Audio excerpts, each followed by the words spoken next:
Hello, my name is Greg Madison, and this is The Living Process. Welcome back. My guest this time is Frans Sandbergen. Frans is from the Netherlands, and we had a very interesting, at times, almost, I thought, slightly surreal conversation, which turned out to be a very nice instance of something that he has developed. It's called Theory M, and it's a process that I don't think I want to say very much about. I think it's more exciting to just find yourself in it in this episode.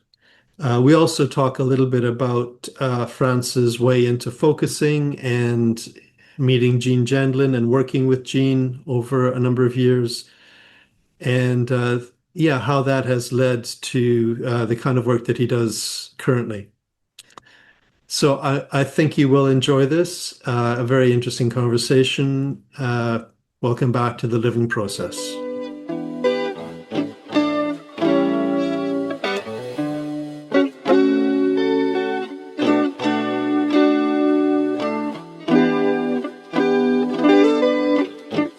And this time, I'm happy to say my guest is Frans Sandbergen. Is that right? That's right. The English version. Yeah, that's right. And I know very little about you. This is our first meeting, so I feel very open to hearing your story in reference to focusing and other things, and yeah, kind of hearing a little bit more about your passion and your journey. So how I'd did you, love to share. yeah, how did you get into focusing? I got into focusing ever since I was at the age of 30. I had found my true profession, which turned out to be a profession I was already, well, not so much, yeah, also doing, but I was already what I recognized as my sort of true work. And that involved listening mainly Okay. and asking very essential questions. And once I found out that that could be work and a job even, I thought, well, the good news is that I already am that. It's in me, it's living, it's been there all along. So that's not something I would have to learn, but maybe on the professional side there is. And so I went out to look for training, education in this sense. Curious to what there is to learn on the listening aspects. And as I made a sort of self-designed route to try things out, I was mainly disappointed in what I found. I found many things far too instrumental um, and in that sense superficial. It was a really it disappointed me greatly. But and one of these disappointing days, two ladies in the tea break, we got to talk, and said something what I was looking for, and they looked at each other. They say, "Well, this is interesting. We've been doing something last year here in the neighborhood. It wasn't anything for us, but we think it's something for you." And then they mentioned focusing, and I found this such a strange remark that I could not let that pass. Something in me said, now I should sort it out. And I didn't understand. Started reading about it, bought Gene's book, and I didn't really get it, to be honest. And then I met this man, this educator, psychotherapist, trainer, very nice man, and he was very clearly very enthusiastic about this whole thing, focusing. But to be honest, I still didn't understand it. So I said to myself, well, one next attempt could be join him in an introductory course, which I did. And then as we entered, and I was happy that he just within a quarter of an hour he offered the first exercise, focusing exercise. And when that happened, it all fell into place. I was sort of relieved and like, oh, but I know this very, very well. It's been there for so many years. so well trained also, but with the one distinctive difference, and that was that the sort of more or less esoteric or spiritual judgment that had been involved in my life uh, was absent, completely absent. And that opened for me the recognizing of the complete rich attitude and source it was. So in a very strange way, it was offered. It came on my path, and once it was there, I know. Well, I can hear so much more to let through. You might say to enter into. So let me just ask a question. That's an interesting way in because it sounds as though almost like life made you a listener. You already were that. Yeah, And then you got introduced to focusing in this kind of funny way where you didn't get it, but you persevered, which already is something. So many people would just go, yeah, I don't get it, and go on to something else, but you persevered. And then as soon as you saw it in practice, it seemed to resonate as something that you already knew something about at least. yeah. Exactly. Yeah, it was like that. But Yeah, you said this interesting thing. It came without a spiritual judgment. yeah. Yeah, I had been. Then we have to go a bit earlier in my life story. Okay. Is that I think like all of us, we enter this world with great questions concerning what is this all about here, and what Yeah. am I doing here? Hmm. At least I had these quite conscious already as a young child. I think I suspect all of us do. But what I saw is that with many, it goes into the background more or less as life in all these forms and movements comes into play. Hmm.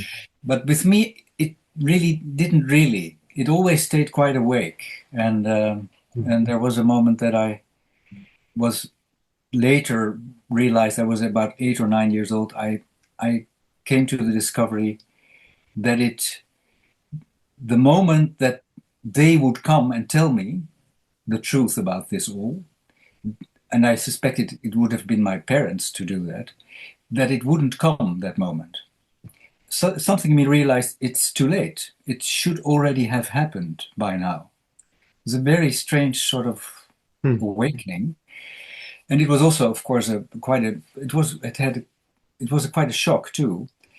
And but at this more or less the same period, I realized, oh, I and we probably have to find out ourselves, and that's a sort of big life research project started there. Hmm. Um, First by being open to what is interesting, what is in my environment that could indicate something or give indication. And I had to wait for 2 years or so, and then meditation came on my path. I was 11 years old, and my father came home with that, and he said, "Is anyone interested to join me? Because I find this interesting." It came on his path, and I said, "Of course." I knew, no hesitation, say yes, uh, because it's something at least. Yeah. Maybe it's nothing, but I try it. So I did, and it was really, really interesting, and I found it very difficult, but very rewarding too, as an inner exercise Mhm. of listening.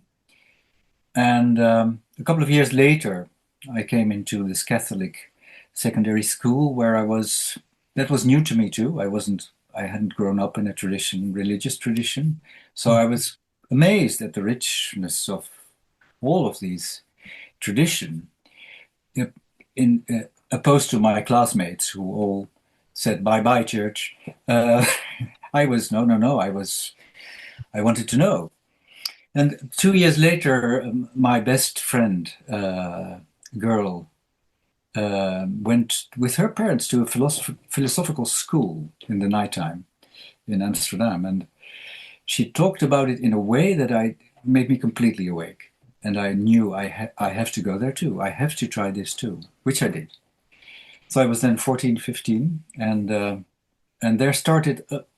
There was another moment of like with focusing, like oh my gosh, here is an entrance to a source or a number of sources. Hmm. So interesting. I can go on here for quite some time, which proved to be right because it started at 15 and I learned there to deepen meditation, to do contemplation exercise, silence exercise, everything that's now called mindfulness Hmm. is really a light version of what I trained there every day in many moments. And so that was, and we learned Sanskrit, and we learned to do calligraphy, and we learned to do Shakespeare with full attention, and everything was about full attention. It's Wow. very rich territory, and people of all ages and walks of life. It's amazing institution, but it also had a sort of shadow kind of side because there was always the what I call spiritual judgment. So a lot of self-observation, but always in the light of what is this in relation to the truth or a truth? No, it was not a truth; it was the truth, and with big concepts as the self, Hmm. as realization, self-realization. And we studied in Vedic tradition and early Christian and Platonic and many rich sources of it, but always self-observation in relation to does it serve the bigger truth or the ego? That was all part of the training. But as I got to know focusing, I realized to what extent that had become a sort of automatic way of listening and judging. Hmm. Yeah, that's fascinating. It makes me curious about what happened when you learned focusing, where there isn't the same kind of claims built into it. Yeah, yeah, yeah, yeah. That was amazing. Um, I basically learned or found out, experienced that everything that there is inside us, and in that case inside me, is worth listening to. That's one. Hmm. Uh, and is potentially a very rich source of further. And that gave me such um, a feeling, a rich feeling of being a sort of blissful traveler through life. Like, listen here, wherever I go, wherever I am, I can do this. Hmm. And with this sense of wonder. And I can be sure that more comes as I listen in this way, Hmm. which I did. I started doing that. And I wasn't so much interested in so called problems. No. I was much more interested in the creating side of this, what it helps to bring forth, what it helps to appear. A bit opposed to many of my sort of co-students, because most of them were psychotherapists, Hmm. often very young people, Yeah. learning this as a professional skill, you might say. And they were all dealing with problems, and they were interested in problems and approaching problems. And I wasn't. I was not interested, but I was. That was not my own. My full my full attention was much broader and richer. That's a very interesting, different way into the practice and different emphasis in the practice. I think to not be sort of problem centered. And I think even not just therapists, but just ordinary focusers often default to what niggly problem do I have that needs my attention? Mhm. And it sounds like what you were bringing your attention to was something much broader. It's kind of like what is the creative edge of my experience? Absolutely. Yeah. Yeah. Yeah. I'm curious what happened next in your focusing journey now that you've found it. Well, it was. I joined these. I learned this from a man, a wonderful man who had walked just a bit beside the official's focus path that was developing. Hmm. He had been taught by Gene Gendlin himself in the early days in Leuven in Belgium, but then something happened that made him create his own way. Hmm. So he taught it in a very unique way. His name is René Maas. He passed away 2 years ago, and he was a really very interesting and intriguing teacher, and he was a true artist with language. Mm. And it was just an amazement to be with him and to be practicing with him or see him work with others, explaining. Wonderful, wonderful. And we spent one full day every 2 weeks, and I did that for basically 3 years. It's quite intense, and I loved it. It was wonderful, but at the same time, and it slowed down time in my experience. But looking back at it, I see now, no, much more happened, because I also found out that there was this focusing sort of subsidiary institute in Holland, in The Hague. And that they organized interesting courses and workshops. And I saw that this one author I had grown very fond of, Anne Weiser Cornell, would come. So I made sure I was there, and which was wonderful, and so very inspiring. And then as I went for a trip to New York in 99. I had, I think, also a private session with her, and I said to her, I'm going to the States. I'd like to meet a focusing person. Who can you recommend something, because it's coming from the other side of the ocean? Mm-hmm. And she said, sure, go to Gene Gendlin. And I was sort of frightened, like, no. I meant an ordinary person. So I tried to calm her down a bit. But for some reason, I later on thanked her for this. She was very strict, and she said, no. And she looked me right in the eye, and she said, you should go and try to see Gene Gendlin. Mm-hmm. And I said, okay, I surrender. I promise I will do that. And so I did that. I tried first to get in contact through email. That worked only partly. And the message was, just call me when you're there, and then we'll see. Okay. So I still remember calling quite nervously. And he picked up. And it turned out that we could meet 2 days later. And that was a true funny experience. Shall I tell you a bit about it? Yeah, sure, yeah. Up till that moment, I had seen him on video recordings by Nada, and I had formed the image that it would be a very tall man, because I always saw his knees as he was sitting in chairs. Like, I thought, well, if this man stands up, he will be 2 meters at least. And so I remember standing at his door, and this rather small man opened and looked up to me and said, hi, come in. And I have a very strong memory of this scene of coming into a place with all paper everywhere, and him saying to me, take a seat. And I said, I looked like, take a seat? Where? And he said, no, there's a couch. That's a couch. And then I looked better and thought, oh, it's a couch. And so I had to remove some paper. And yes, it was a couch, and I could sit. And he asked me something like, what brings you here, or something. And I was very curious what I would say. And and it turned out that I said that I had this longing, or this creation, this felt urge to give room for what it is that I should create. And it was a very strong feeling.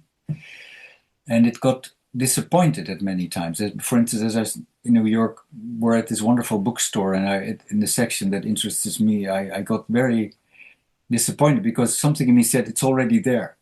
Mm-hmm. It's already there. Mm-hmm. So why bother?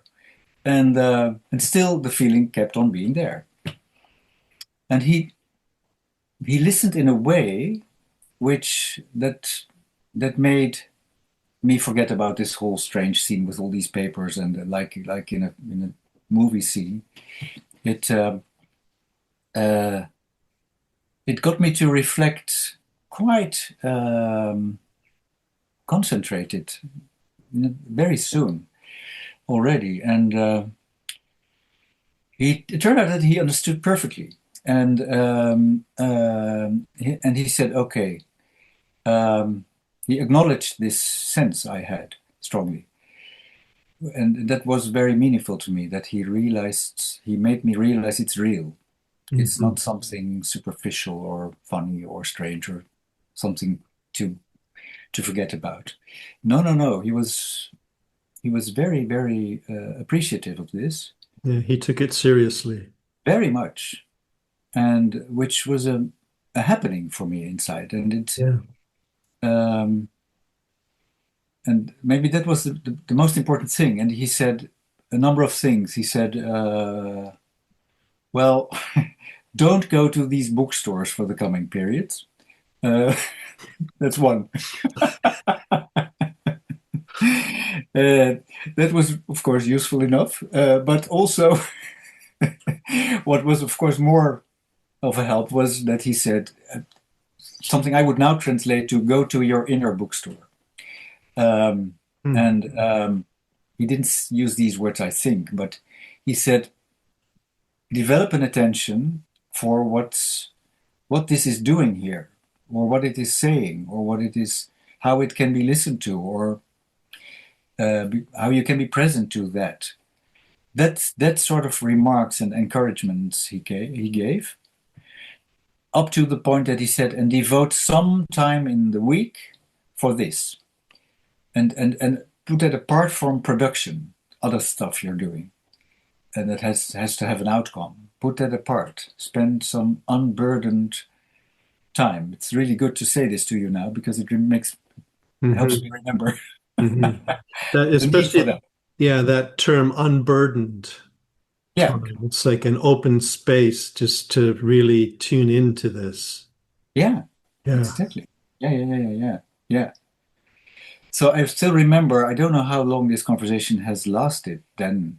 Could have been 20 minutes, could also have been 2 hours. I honestly don't know. The time was not existing. hmm The only thing is I knew that I went out on with sort of wings, hmm and with a clear sense of what has to be done or wanted to be done.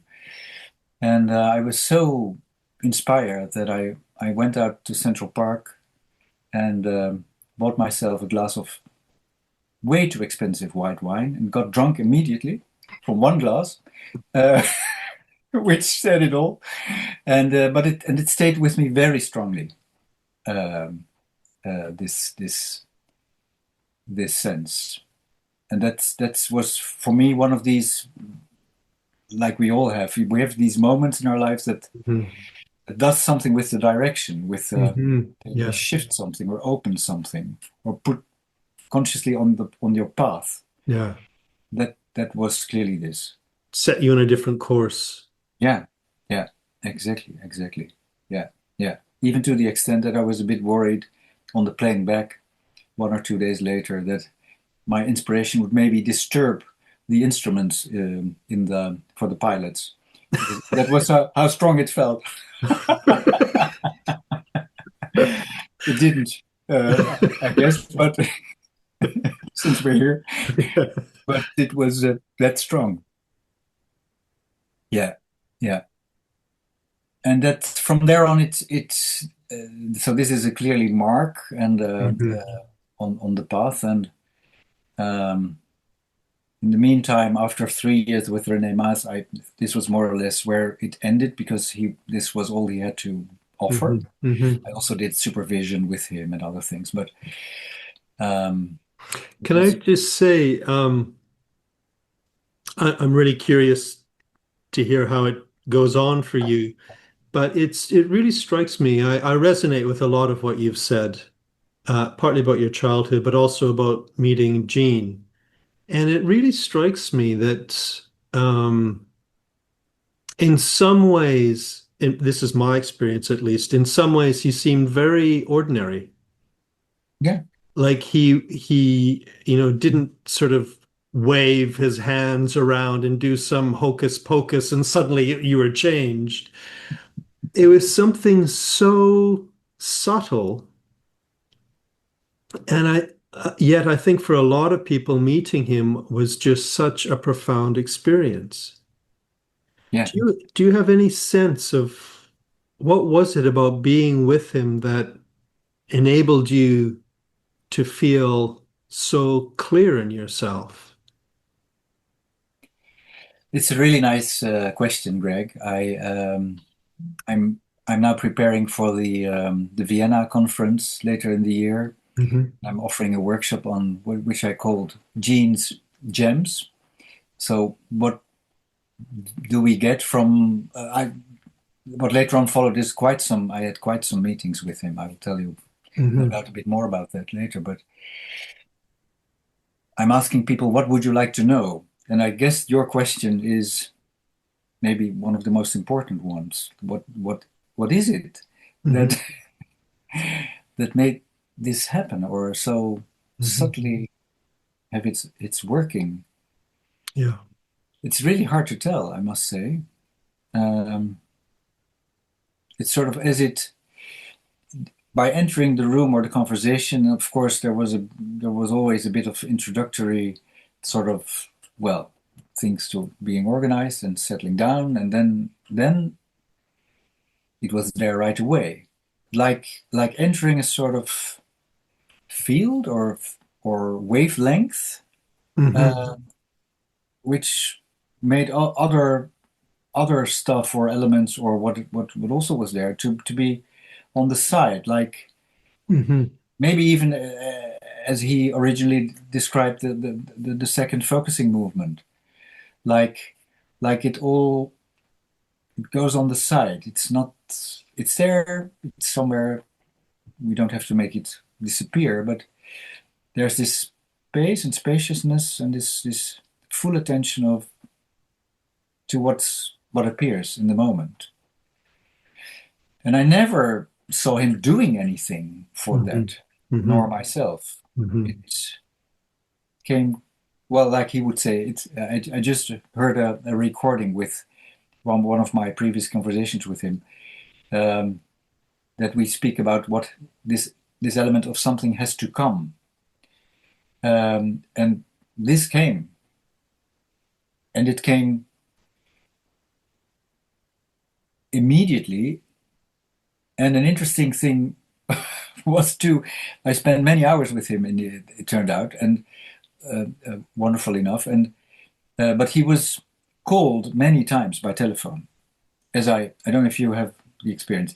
He was sometimes all the time. And the funny thing that was striking to me is that he would answer each call, and if it was, he tried to judge. I think can it be arranged briefly or not? But he took the time. So I witnessed a lot of calls with people I mostly never heard of, or up Hmm. to that point had not heard of. But it didn't bother, or it Hmm. didn't affect this Hmm. attention, this spaciousness, this Hmm. breath in the being together Hmm. with something that was amazing. Yeah, I had forgotten that. I also had that experience. I mean, Ah, sometimes very mundane calls yeah, that he would take and sort of handle quickly and then come back, and it was like nothing had been disturbed. true. Yeah, yeah, true. Yeah, yeah. And even as he got older, uh, having to go to the bathroom and taking a lot of time, of course, because his walking was also Hmm. affected by age Hmm. and physical condition. Hmm. That didn't affect it either. Hmm. It, no, no. Or going out for a cigarette. Aha, exactly.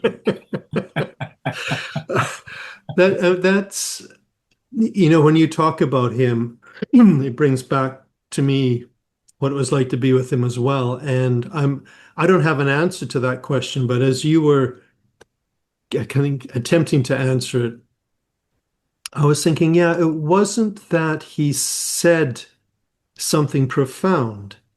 And even he could often misunderstand or get it wrong. So it wasn't that he was always on the money, getting it right. But there was something about his presence, and I think you were really pointing at it. It was like this kind of cleared space where the present became very in focus, Hmm. Hmm. and what mattered suddenly appeared. And that it seemed so magical. And I don't know if it was because it was so simple.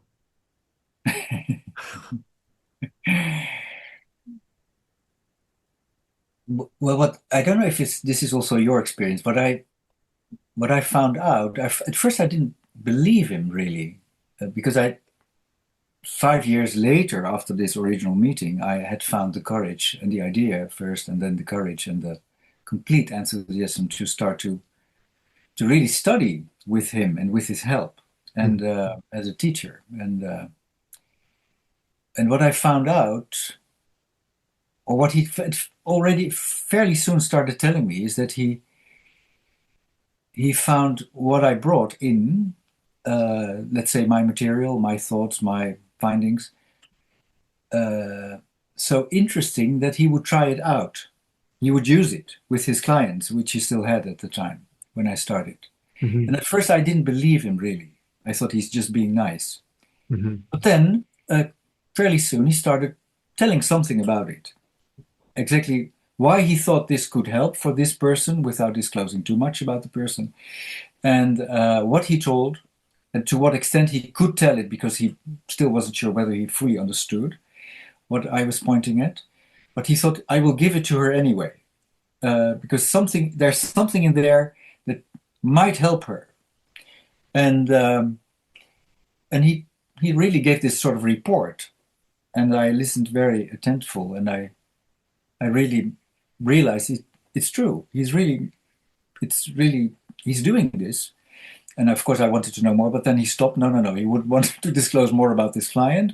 But it turned out to be the first discovery of a whole series that what we were talking, it was not just talking about, mhm, it was talking in. We were mhm, in both in the experience, and it mattered to him. mhm, He mhm, was part of it. mhm. And that took a while for me to realize, but I really found out, and fairly soon too, I must say, because on one time something in me took more time, but in another layer, he he was so clear about this. But I have a very clear instance of this. But then that's related to a bigger story. So let's see if that is a good moment, or maybe save it for. Well, I'm curious, you're pointing now to how it developed further. You went something developed in you and you ended up back with Gene working on something specific, it sounds like. Yeah, I'm curious about that. yeah. That's wonderful. I was too. That brought Yeah. me to him. Uh, so it's um, in 2004. Nada Lu came to Holland, bringing the introduction to TAE, and I had read about TAE, and I had become a member of the institute fairly soon already, after having to coming to know focusing. And I read, and as I read it, I thought it was very difficult and tiring. And I thought, oh no, oh no, oh no, this is nothing for me. Um, Strong resistance. But then this Nada Lu announcement came, and I read it, and something in me said, no, no, no, you should go. So strongly that I didn't resist. I thought, okay, okay, okay. I tried. So I picked up the phone. This was before the email, I think, or the quicker way, and it was already fully booked. But then she said, "Yeah, well, there are more people, so we're seeing if we can organize a second weekend." And I was very happy, and it turned out to be the case. So as I got to go to this workshop, um, it was true. It was very tiring and very complicated. that part was true. But what I couldn't have known is that it was much more exciting than I could have expected. And the whole topic I brought in was something that was existing only for 2 years by that time. I had started writing with my old-time writing friends, which relates back to the secondary school. We started writing together. And when we wrote together, it was like we sort of sat at a source or a sort of fountain that started doing magical things as we just started writing something. It was complete amazement about this energy that freed itself. Words, language creation, already at age 16, 17, a sort of life experience of unforgettableness. Ah, there's Elliot. Yes. I have my cat Noor here she entered the room too. She's also black, by the way. And as we, in the early years of this century, we got together again and found a reason to write, because my friend Martin was not doing well. He had a sort of burnout kind of situation. He was very low in energy, and as something in me sensed, maybe it could help if we start writing together again. There might be something beneficial in this, or therapeutic. Also for me, by the way, not that I felt a strong need, but we had both this appreciation. And as we started to write about something seemingly innocent, it appeared that we started to write a little travel guide, which read in the first page, traveling to unknown Italy, part 14, Marfrano di Pietro Ventosa. The village we didn't know what it was. Something we had never heard of. We wrote about that, which was fun, and it gave him a faint smile and a bit of energy, me much more already. And as we continued writing, it appeared that we were describing a whole village with people and stories and the strangers of phenomena. And we had so much fun. We knew very well, because we had that 20 years earlier. It had the same characteristics, but something very interestingly happened as we started talking about people, which you do, but when you are enthusiastic about it. People, many of those people indicated that they would want to go there. They started asking with a very fairly urgent tone of voice, "Where is this? I need to go there. It's important. And maybe fairly soon even."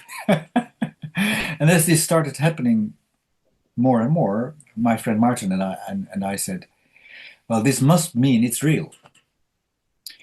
And not physically real, but it must mean it's real. If you tell people a story about this and they want to go there, this is much stronger even than we experienced 20 years ago. We knew it was real, but nobody else did. But now people indicate they want to go there. So this must mean they want to go there. But how do we help them to go there?" And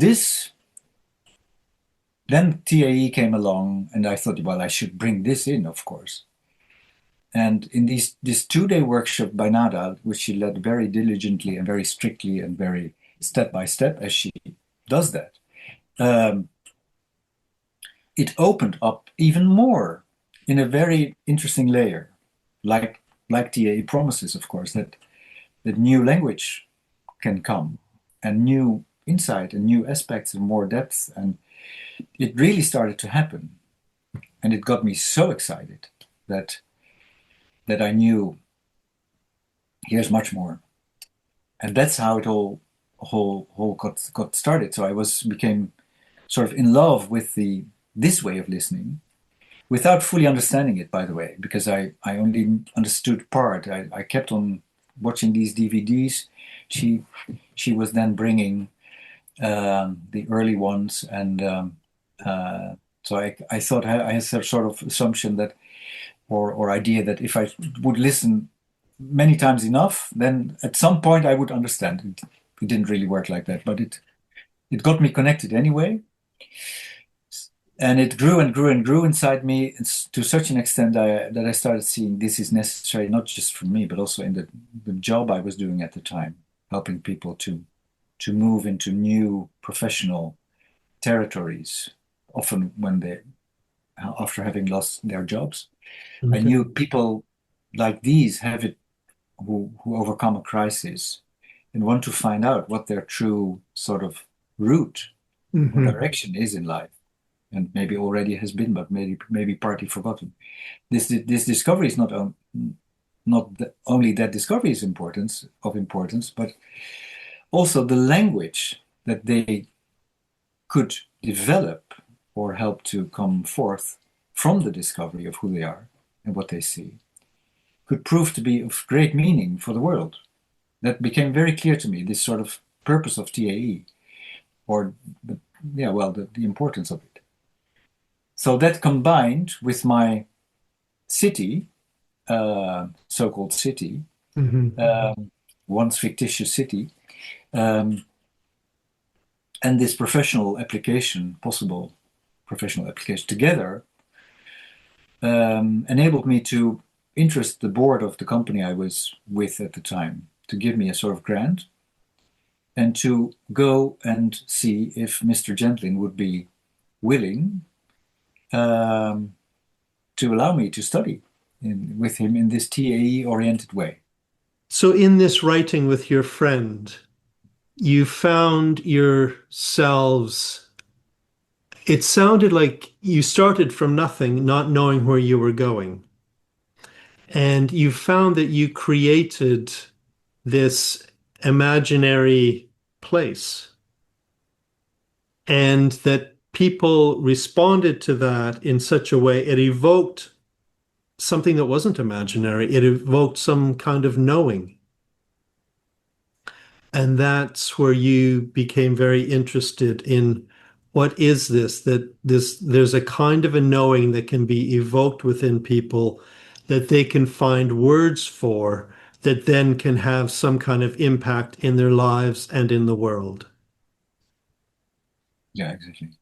Okay. Yeah, yeah, So I'm curious what happened next.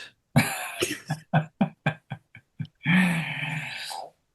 Well, as I got to ask Gene, which I found exciting to do because I wasn't sure at all, of course, whether he would recognize the question or that he would be available. Yeah. Or it turned out again that he seemed to recognize the question immediately and welcomed me, and which was, of course, to me a great excitement and yeah, also a blissful experience that I was to go to New York and to really focus on this Mm. wonderfully wonderful territory yet to be further disclosed and discovered, and it was amazing. And um, so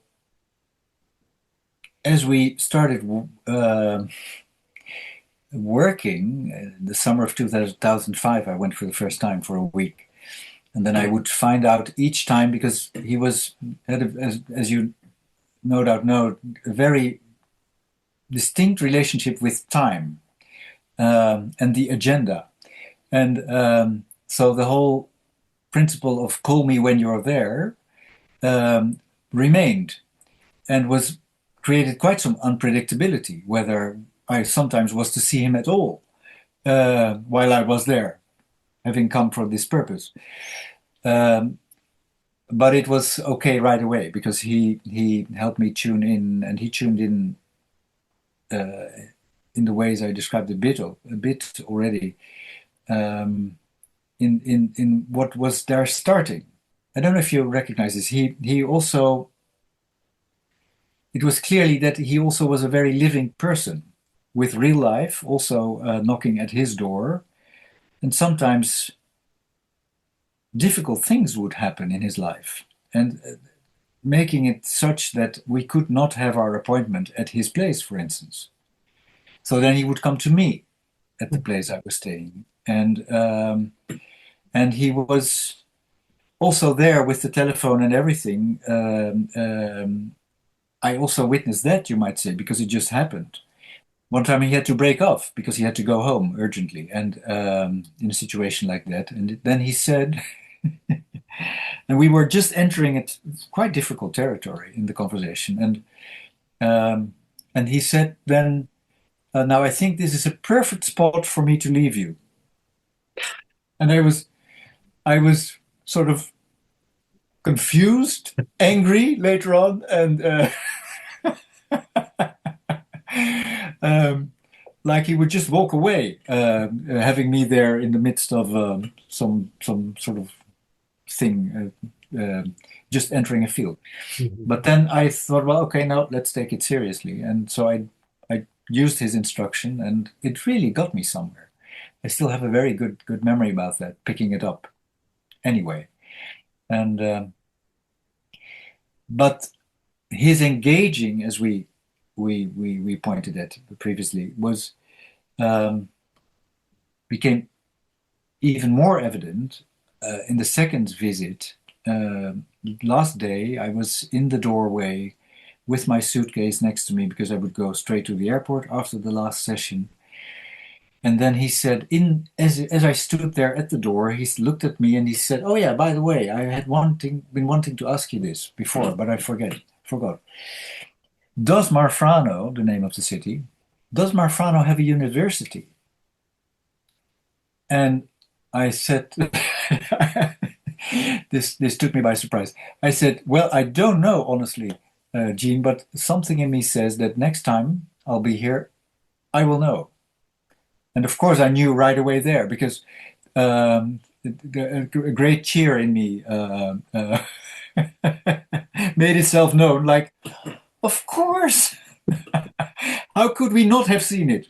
The University of Marfrano, which led to Martin and me to as I returned home, because he was also, of course, following whatever I was doing here with Gene, and we talked about it extensively,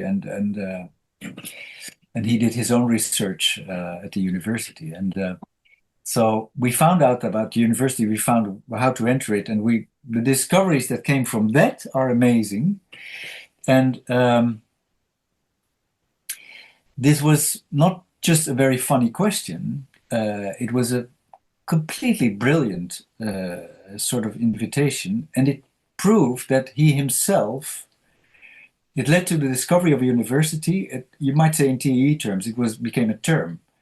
Like now, when I or we guide people in the forums that developed ever since, we speak about this term studying at your own university, Hmm. which means the university you already are informed by your unique position in life. Mhm. What is already known there, Mhm. at least on the felt level. Maybe often it doesn't have words yet, or Mhm. not so much words, so many words. Um, this it led to this discovery, and it turned out that Gene himself um, became a student at this university too. And we discovered about the university that whoever appears there as a student is discovered as a professor right away after the entrance, after having entered the space. So he was part of it. Mhm. He came completely intrigued and amazed, and sometimes corrected me a bit when I gave a bit too much credit for one of the professors we had found there. But he was in there. Um, he got a lot from it too, and that is what I realized much later. But now I've come to see that is true. You could say we were in this together, Mhm. which is very touching too, and very exciting too, Mhm. to be It, was involved. yeah, it's such a creative way of kind of um,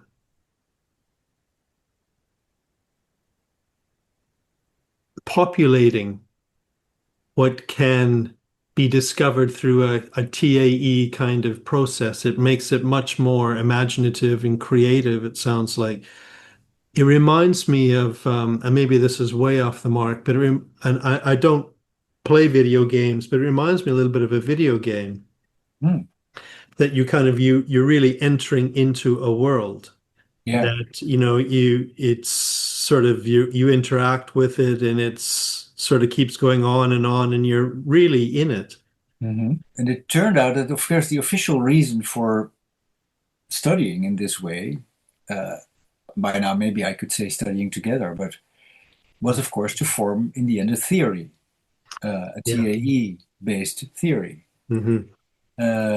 But there was something interesting happening each time as we said goodbye. He would say, "Oh well, we still haven't done it yet," um, and later on I recognized I also said this to him. This is our running gag because this is, and sometimes he would say, "I'm to blame for this," and I said, "Well, I'm not completely sure where it's only you that is to blame." And by the way, maybe blaming is not the word because I guess we want to continue this to be continued. And I think my original focusing teacher, René Maas, he said, no, no, no, no. What later on, I told him a lot about this after Gene's passing. And he said, now I'm convinced that what you did there together must have meant as at least as much for him as it means to you. Mm. He was quite convinced about that. And that surprised me. But I guess something of that is true. That it really had and sometimes he would be very overt about that. He would say, I get a lot from this. I Hmm. learn a lot from this. I Hmm. really need it. Hmm. It helps me see this and that, and that's what kept on happening too, as it further developed. And yes, there came a theory which is still has the official status of being under construction as a result. Is this theory M? Yeah, theory M. I'm Yeah, curious how you would describe that, at least its current state. yeah. Well, it's funny. The piece itself, you might say, it's theory M, and the sub the line below that, which is of course the main title, is the theory of coming to where you are. And the paper version status of it is that it's still in formation, you might say, it's in the forming, but that didn't keep it from being applied all over the place. And in my professional practice, it's doing its. This is a phrasing. Uh, I just heard a recording that I say it's doing its wondrous works. You sometimes need to allow a certain amount of prescribed incubation time to do its wondrous works. And Gene was in praise of this kind of phrasing because he said, yeah, you use these words, these ordinary words. They aren't hocus pocus. They aren't this Latin Greek stuff like I do with intricacy and all of that. No, no, no. You tell it in plain language to do the wondrous works. So whoever we now in our practice, in my practice, we form guilds, listening guilds, people who want to learn to listen in a very distinct way with their full attention, inviting attention for the unique qualities of another person to come out.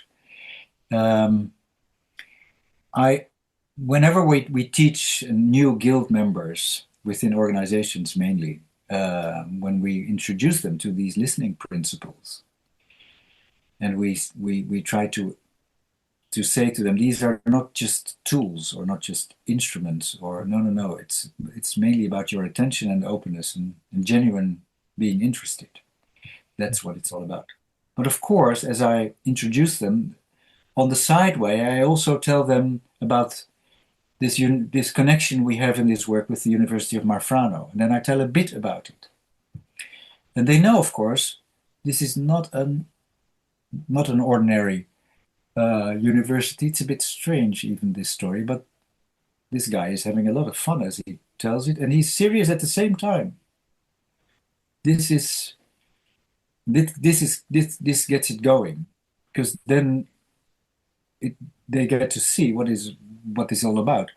That the normal serious, the felt obligation to be serious about everything in this world is of course a mistake. If your lightness and your fun about what's happening can enter the scene as well, then we can be sure that you are serious fully, because everything is there, not just the serious face. Because the serious face is what's that? That's one layer only. We need more, and this helps them remember that also when you listen to another person, this should really be there. It would be great value that is there, not just the ultra serious approach only. And so that's the application too. And of course I refer to professors, I quote them even, I tell stories that are quite strange, really, but intriguingly strange, and they bring a message. Like this professor who is having this faculty that is all about the eyes of amazement and wonder, and he teaches that, and he practices it, and he demonstrates it how it works. And there's an anecdote that I can tell then, and you see then that people, something in them recognizes. It's a fun story to listen to on one hand, but on the other hand, you can also hear, oh no, this is not just funny. It's not only funny. It's much more. So it's there are a lot of terms in the theory formed so far. And Gene encouraged me to have an editor, to have it explained through the pen of an editor. Which for me was an easy task, of course, because I would only have to go to the university press of Marfrano and ask the current editor. And he did a marvelous job. So that was easy for me. I didn't have to do it. So it's there. And all these terms, and there are some are short explained, others more at length, but they are used. So on one level, I would say it's still not formed. On the other hand, it's in complete use, which is fun. It's slightly disorienting. Is it? Yeah, it's slightly disorienting because I'm kind of going back and forth between what I would observe happening in the shared reality and what is brought in from an alternative reality. Mm-hmm. Mm-hmm. And it's I get the sense maybe you got beyond this. I keep trying to compare the two. Oh yeah. As though they're separate, but I think in some way you're wanting the imagination to highlight and evoke what is most real. Yeah, that's beautifully said. Yeah, Yeah. yeah. They aren't two separate places in a way. Well, that is the question. You could say I started developing the term, the distinction between the official world and the real world. Yeah. And most of us are trained or feel expected to appear mainly in the official world and behave like that, Yeah. using language that exists in that realm. And there's nothing wrong with that, because that's part of our reality. But of course, the real world is something else. That's where we live. Yeah. And that's where we all have these strange thoughts and these strange questions and these funny images and while we're doing the official thing. Yeah. And now you could say what this theory M, the theory of coming to where you are, points at is Yeah. the capacity each and every one of us has to let that through Yeah. in the functioning in the official world, like we're having a serious conversation here, and and then you get this strange image or strange thought or strange question or what comes up, and then well, maybe you have already heard about this strange term I found for this, as Gene pointed me, really urged me to tell us and him how this can be, and how does it occur? How is it? What's happening? And then I said, um, upon his sort of very strong invitation, I said, well, it's all about following the smiling thought. And the term, it became a term right there, following the smiling thought.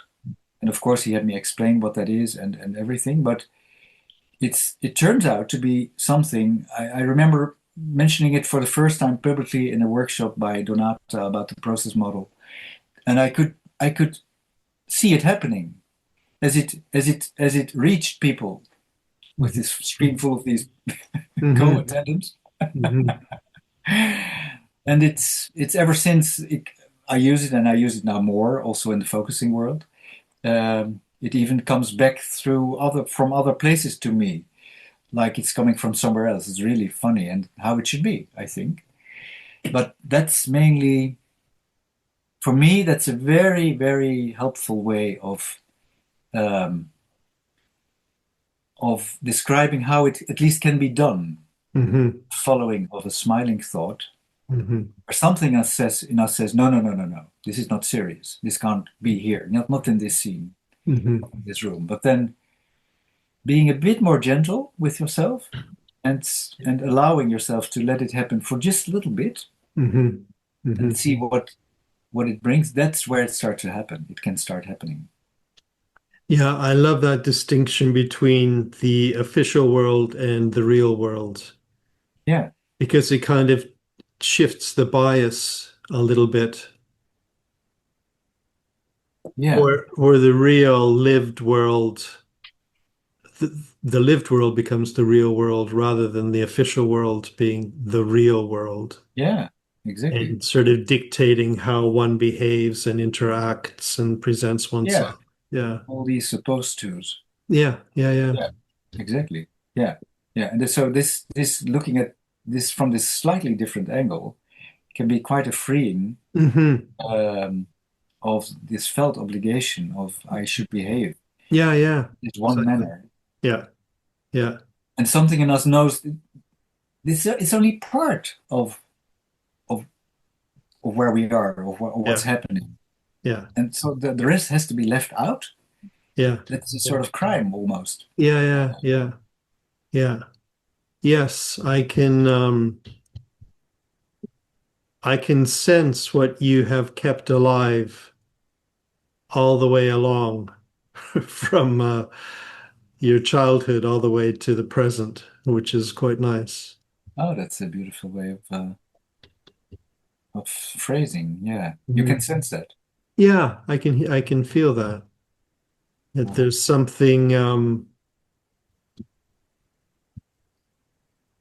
something that is childlike in the sense that children take for granted the freedom of it.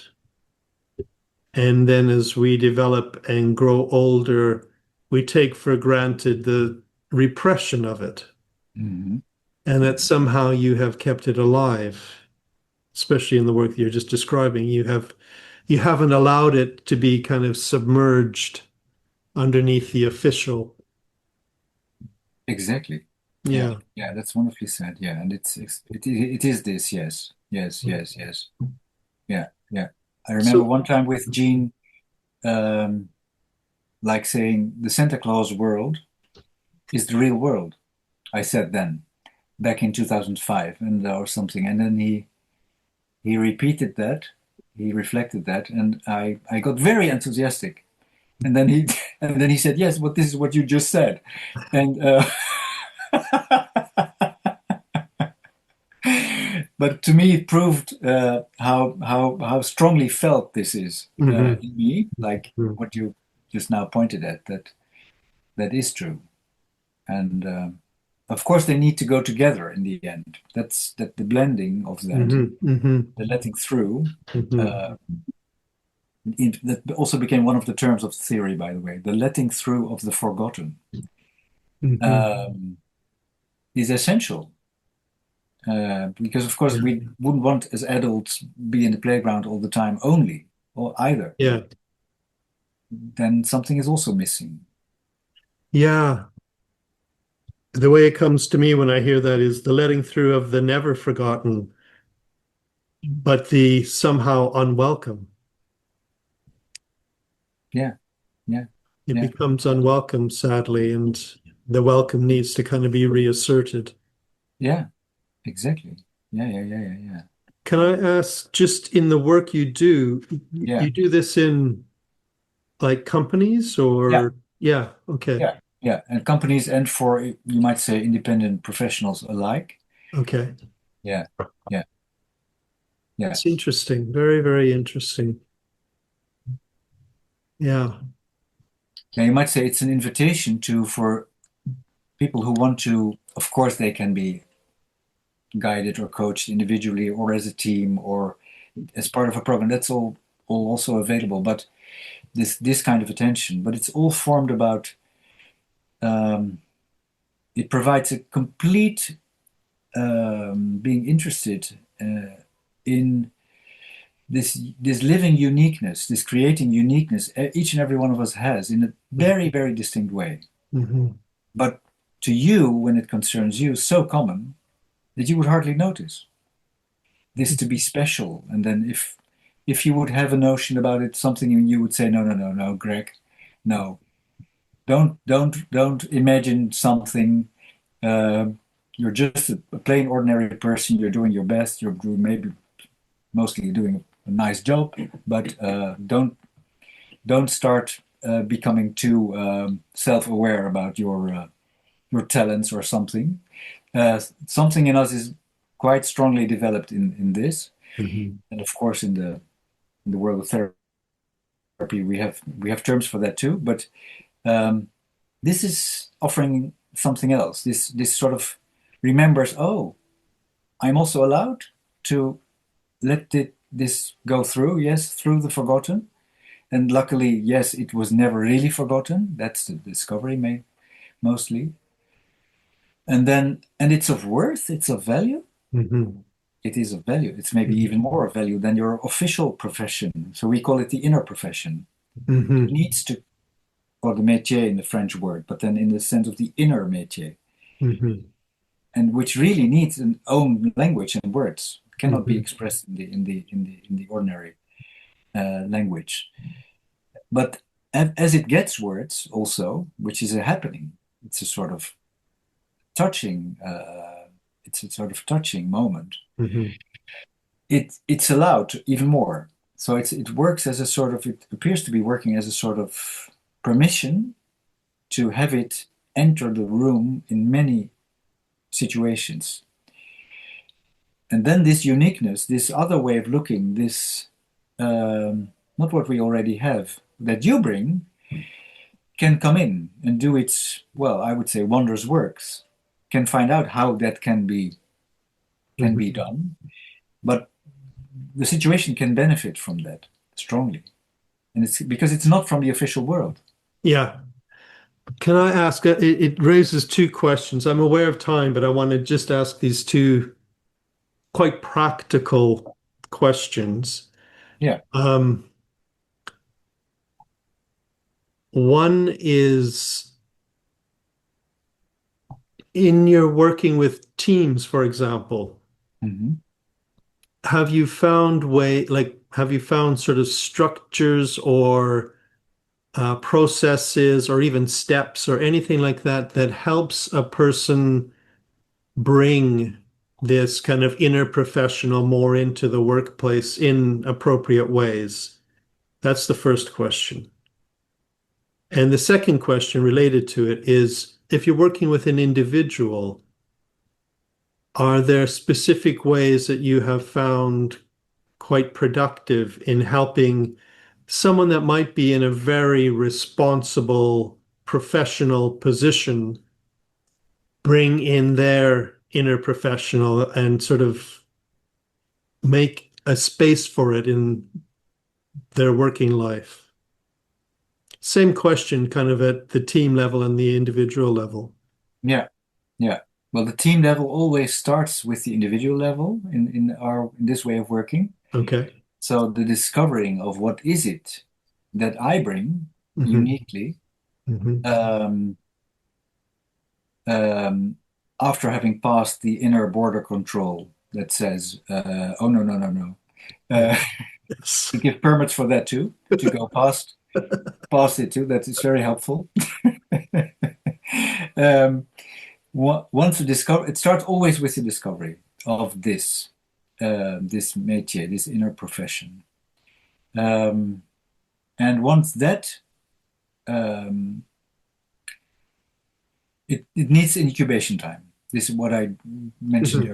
earlier. So it needs time, space to really land, to really be received, and this is a process that starts then for years because it keeps on showing many interesting things. It's a sort of opening Hmm. of this other way of, well, it's studying at your own university. What is it? What is it that I appear to be knowing Hmm. in the strangest of situations or all sorts of situations? Hmm. Um, that's a whole road that opens, and that's really wonderful. And so it starts there, and with a team, the big thing would be to, or appears to be, that people sort of reintroduce themselves to each other in this sense. Hmm.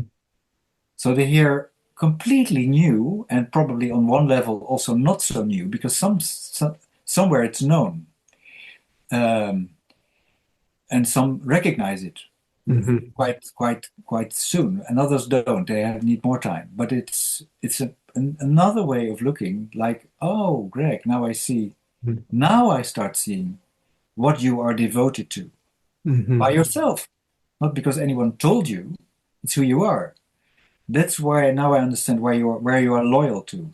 That's now why I understand why you make these strange remarks, these ask these terrible questions at times. Now I start to know what it's for and where it's from. And now I start to get maybe a vague notion, but that's normally takes some time. What kind of questions I could ask you Hmm. in order to have your way of looking for me or in the situation or with the team. So then you might say the invitation extends. And it is, of course, also a discipline because the normal tendency would Yeah, be to have the meetings like we have them all the time, exactly. Yeah. where there's not a very high listening quality around. That's what I was thinking is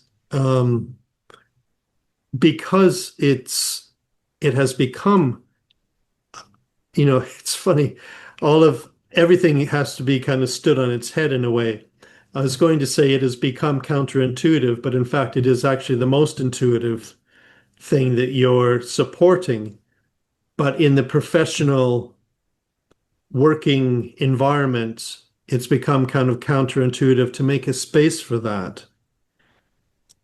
And so I'm wondering, you must, or you must either be able to teach a way to keep supporting it so it doesn't go back underground, Mm. or either you have to keep working with people or the team for quite Yeah, some time. yeah, that is true. Yeah. That's a discovery we made along the way. Um, because the official world tends to take over because Yes. that's where people live all the time, or at Yeah. least in the part they're working, and that's for most people quite a big part of their lives. Yeah. And that's it has a whole. It's another term we developed. It has its own magnetism, Hmm. so it attracts all the time to that sort of that way of looking. Hmm. But once you have these moments, these little gatherings with a person or with the team or with the guild, the listening guild, these stand out because they help remember. Like, oh yeah, something me sort of keeps forgetting also. But now that we are here again, Hmm. it's again, it becomes fully awake again. And Hmm. yes, I have to look at how do I keep myself awake Yeah. in the meantime, because it's really needed. Hmm. So yes, we recognized along the way it's necessary to regularly or irregularly have moments and meetings, big or small, that serve the purpose of not getting into the trap of thinking it's all instrumental, it's all just form, it's all just Yeah. official world stuff. Yeah, yeah, exactly. Yeah, that's true. And individually, it's like that too. The emancipation of the real world is always ongoing. It requires constantly freeing it up again so that it's not closed over by the official world because there's pressure on that side. It's like where the bank accounts are and all of that kind of stuff. So this kind of keeping it free and open is ongoing. Mhm. Is that right? Yeah, that's right. Yeah. Yeah. Yeah, looking at this from the instrumental side or the outside side, you might say, Hmm. the walking, the being outside, the movement.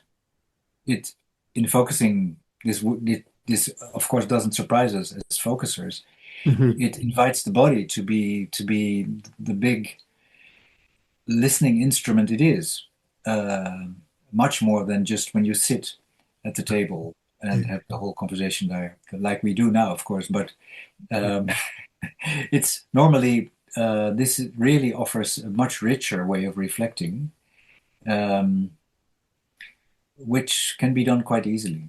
But it helps because it provides space, and silence can be there, can also be invited. Um, it's easier to wander and to ponder, and there's a limited risk of overfocus. Hmm. And that's really this Yeah. turns out to be really helpful. And Yeah. be spacious about it all, by the way, Yeah. just not wanting to come to conclusions, but merely being happy when something opens up. Hmm. And yes, there's a lot more to be discovered or to be explored or whatever, but that's richness. And the appreciation of that, opposed to official world results, uh, Hmm. that say, no, no, no, yes, we have done this and this and this and this, so we've had a good meeting. Yeah. Uh, yeah, it's the other way I'm around. I'm aware of the time and uh with the risk of jumping into the official world. I'm wondering, is there anything else? I feel like we covered a lot, and apologies for the interruptions. That's But nice. I feel like we covered a lot, and it was a much different conversation than I expected. Ah, Very, it was for me, it felt like an instance of the real in some way and the kind of the metaphoric. And rather than the kind of objective concrete or something. yeah, exactly. Oh, that's very nice to hear. Yeah, Yeah. yeah, yeah.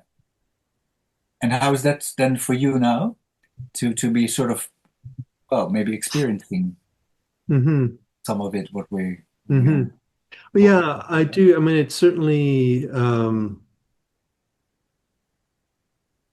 it evokes a deeper body sense in me, definitely. One that it feels like would unfold. Uh-huh, uh-huh, uh-huh. And is there also a faint smile involved somewhere? Um, well, as almost always happens, there's always maybe a faint smile in it being uh, attended to. It's like just even if it, I don't know where it wants to go. But it's at least happy that I'm kind of in touch with it, going with it. It's almost like we're together now, and that always brings a kind of a, yeah, almost like a smile. Yeah, Hmm. a Hmm. body smile. Hmm. I don't know if you knew this, but um, did you see this in the background? I did, yeah. Uh, yeah, this is the little book I wrote along the way. It's Het Wil in Dutch means it wants. I just Oh, heard you say, I don't know where it wants to go. yes. It's all about this. And it's just, I started calling it a seemingly small book. Um, and maybe I was informed by the fact that Mary Hendricks Gentlin read the manuscript when I just finished it, and she reported back that it really made her cry Oh, with great sobs coming from somewhere inside. Like it refers, I guess it's because what you are pointing at, that mhm, it's something that is so known, mhm, but maybe had come to believe that it wasn't welcome mhm. as such or not unadjusted. Yeah. Uh, um, Maybe it was because of that. It was really it surprised me how strong her felt appreciation was. But it's really nice how you put it, Greg. Like we're in this together now. Yeah, yeah. We're hand in hand. Yeah. The way that you just said it, though, it reminds me of if I leave Elliot somewhere, my dog, Mm. he waits. Mm. And it has that feeling. It's like something in me that has waited all this time. Mm. And then when I show up, it has this kind of, rather than Mm. being annoyed that I've been away so long, it has this kind of, greeting of, like with Elliot, he's happy I'm back. Yeah. It's Yeah. like there's no punishment for for me being away. He's just happy I'm back. It's that kind Yeah. of feeling. Yeah. Yeah. It's wonderful. If you put it like this, I have this maybe it's nice. Um, Maybe as part of the conclusion for now, or Mhm. conclusion, not a good word, the opening for now. Like Gene would enter a conversation, as you know, with the word thank you, and say goodbye with the word hello, hello, and which I always found quite wonderful. But as I got to disclose some more of this Marfrano University, Mhm. there appears to be a professor to be quoted, and his name is Matteo Cogneto. And it says this. It's the title is "It Once." I dedicated it, of course, to Gene, the book, and it says this. He says, Cogneto says, "There's a creation waiting inside of you. Something wants your declaration of love. It wants to be happening. Almost nothing is needed. Just a little giving in to the small, almost nothing moment."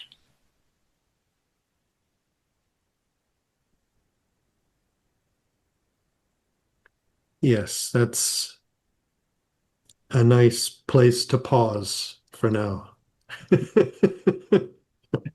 Yeah, it doesn't feel like an ending No, for our conversation. no. Is the book in English as well? I have a translation, and I would like to bring it out as a book as well in English. Yeah, I haven't done it Yes. yet, but maybe the coming up of Vienna is tempting to do that. For Vienna, I'm preparing this workshop about Gene's gems, Hmm. sharing them, and I started asking people, what is it that you would really like to know if you don't know about Gene or that much about him or don't have the experience yourself? What would you like to know from that experience? And of course, you have experience. with him, but maybe others who see or listen Mhm. to this conversation don't. And so it's for me also a nice way to spreading the invitation. And um, any questions is quite welcome. Yeah, that's a really good idea. See Yeah. what we can learn from him more. Yeah. Even. Yeah, exactly. Yeah. Okay. Thank you very much. Thank you, Greg, for your Okay. wonderful attention. Okay. Bye for now. Bye. Yeah. See you later.